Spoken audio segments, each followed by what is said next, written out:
రైతుల ప్రయోజనాలను దృష్టిలో ఉంచుకుని పథకాల రూపకల్పన చేయాలని మంత్రి తుమ్మల విజ్ఞప్తి చేశారు. రాష్ట్ర స్థాయి బ్యాంకర్ల సమావేశంలో ఉప ముఖ్యమంత్రి బట్టి విక్రమార్కతో కలిసి పాల్గొన్న ఆయన వ్యవసాయ యాంత్రీకరణ ప్రదర్శన ప్రాజెక్టును బ్యాంకర్లు స్వంతంగా నిర్వహించే ఏర్పాటు చేయాల్సిందిగా సూచించారు.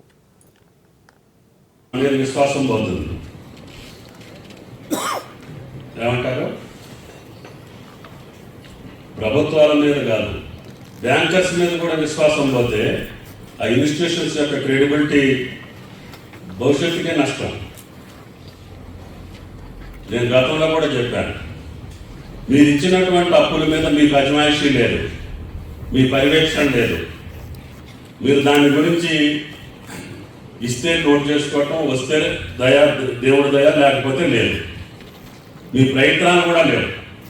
ఎగ్గొట్టేవాళ్ళు ఎగ్గొడతా ఉంటే, కట్టేవాడు కడతా ఉంటే దానికి అర్థమే లేకుండా పోతుంది. అందుకని దయచేసి మీరు ఇచ్చినటువంటి అప్పుల మీద కూడా మీ అజమాయిషీ ఉండాలి, మీ పర్యవేక్షణ ఉండాలి.